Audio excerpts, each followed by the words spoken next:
네, 오늘 1월 22일 설날 맞았습니다. 새날교회 주일 공동예배 함께 드리겠습니다. 기도하겠습니다. 주님, 오늘 설날을 맞았습니다. 설날 모두가 마음을 새롭게 하고 서로가 서로에게 사랑으로 인사 나누게 하소서. 명절을 맞이하여 가족과 친지들이 함께 모입니다. 고향을 오가는 발걸음 안전할 수 있도록 주님께서 함께 해주시고 서로에게 힘을 주고 희망이 내는 화목하고 풍요로운 시간이 될 수 있도록 인도하소서. 하지만 고향에 내려가지 못하는 이들, 가족과 함께 시간을 보내지 못하는 이들도 있습니다. 주님께서 명절을 함께 보내지 못하는 아쉬운 마음을 어루만져 주시고, 비록 몸은 함께하지 못하지만 마음을 서로 나눌 수 있도록 인도하소서. 많은 이들이 가족과 따뜻한 정을 나누는 이때 강북구 도시관리공단 노동자들은 천막을 지키고 있습니다. 자식을 참사로 잃고 명절을 지내하는 세월호 유가족들, 이태원 참사 유가족들이 거리에서 울고 있습니다. 장애인들이 우리도 자유롭게 이동할 수 있는 권리를 확보하기 위해 싸우고 있습니다. 함께하지 못해 참 미안한 명절 보냅니다. 주님, 우리가 기도합니다. 이들의 슬픔과 고통을 주님께서 아시오니 이들에게 찾아가 주셔서 한을 풀어주십시오. 이들이 너무나 상식적이고 마땅한 요구가 하루속히 해결되길 간절히 소망합니다. 주님께서 반드시 승리의 노래 부르게 하실 줄 믿습니다. 이들의 간절한 부르짖음에 주님 응답하소서. 간절한 소망을 담아 우리 주 예수 그리스도 이름으로 기도합니다. 아멘.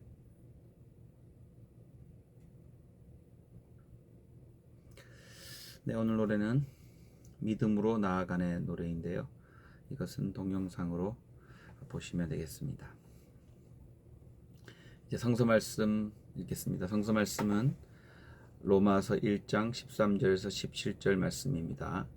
로마서 1장 13절에서 17절입니다.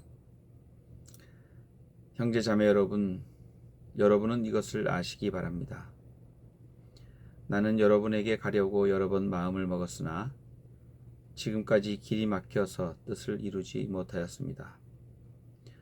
나는 다른 이방 사람들 가운데서도 열매를 거둔 것과 같이 여러분 가운데서도 그것을 좀 거두려고 했던 것입니다. 나는 그리스 사람에게나 미개한 사람에게나 지혜가 있는 사람에게나 어리석은 사람에게나 다 빚을 진 사람입니다.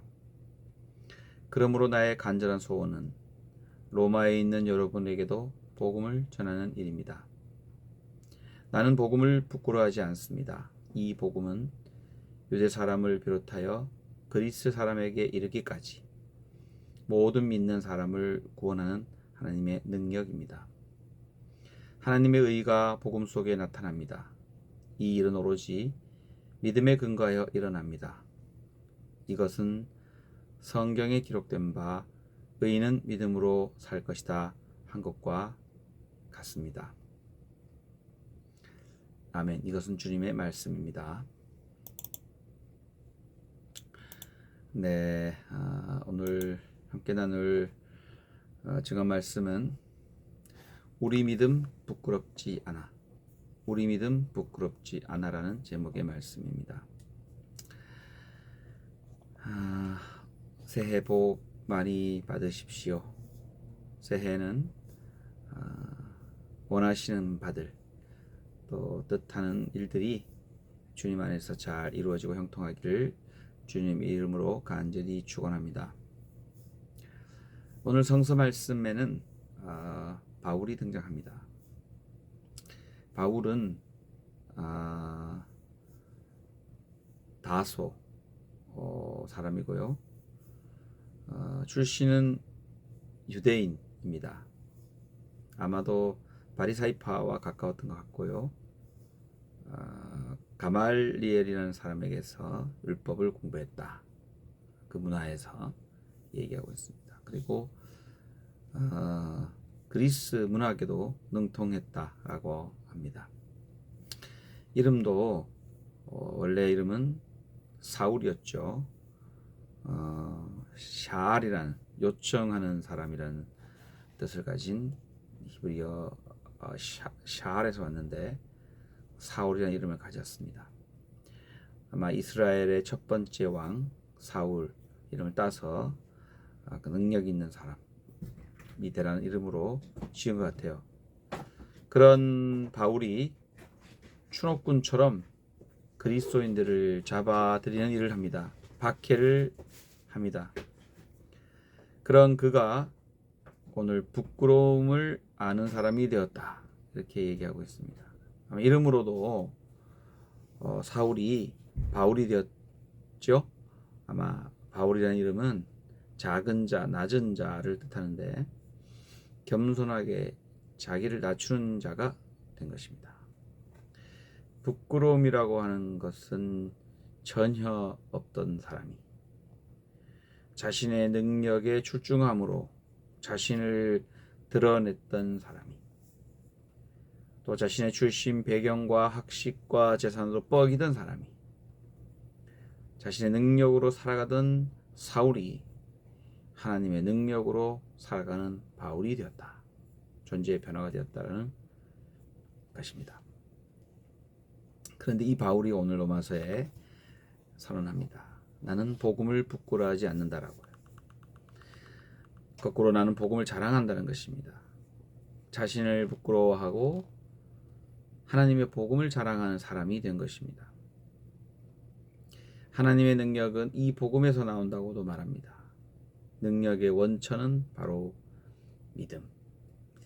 그래서 바울로는 복음에 드러난 하나님의 능력의 원천이 바로 믿음임을 강조하고 있습니다. 그러면서 정의로운 사람은 믿음으로 산다. 이런 말도 뒤에 덧붙입니다. 자, 오늘 자기의 능력과 자기의 학식과 자기 출신 배경으로 자기를 자랑하던 사람이, 자기를 드러내는 사람이 그리스도 십자가 앞에서 자기는 아무런 자랑거리가 없다고 여기게 되었고, 자기는 아무것도 자랑거리가 없다고 여기던 사람이 오히려 이제는 복음을 자랑하는, 복음을 부끄러워하지 않고 복음을 자랑하고 복음 선포자가 되는 그 이야기를 우리가 보게 되었습니다.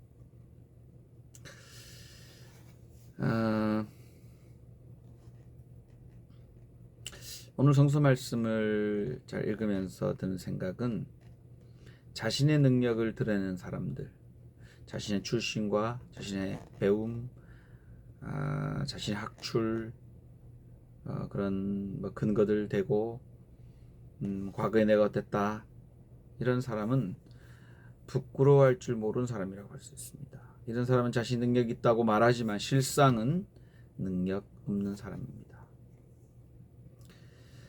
오히려 나는 자신의 능력보다 겸손한 사람, 겸손하게 뜻을 구하고 뜻을 기다리는 사람, 전 그 사람이 더 능력 있는 사람이라고 생각합니다.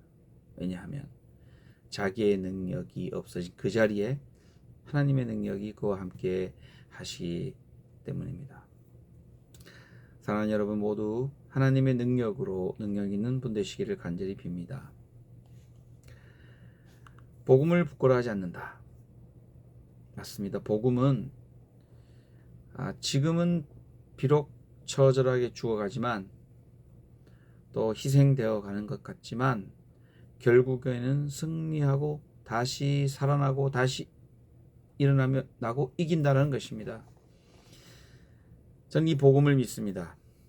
역사적 복음을 믿습니다. 노동자의 해방의 복음을 믿습니다. 억압받고 고난당하는 이들이 해방될 거라는 그 복음을 믿습니다. 장애인이 해방될 거라는 해방의 복음을 믿습니다. 그러니 억압받는 이들의 투쟁이 부끄럽지가 않습니다. 저는 자랑스럽습니다. 노동자들의 투쟁하는 노동자가 자랑스럽습니다. 장인의 투쟁하는 장애인이 자랑스럽습니다. 해방하는 복음이 그들이 해방될 거다. 지금은 비록 고통받고 고난당하고 있지만 반드시 이기고 해방될 거라는 그 복음이 유효하기 때문에 전 이 복음을 부끄러워하지 않고 자랑하고 투쟁하는 이들이 자랑스럽습니다. 그리고 마지막으로 믿음이 있다면 반드시 구원에 이를 것입니다. 의인은 믿음으로 산다고 했습니다. 믿음을 가진 사람은 반드시 정의를 맛볼 것입니다. 믿음으로 의로운 사람은 죽지 않을 것이고 죽어도 다시 살 것입니다.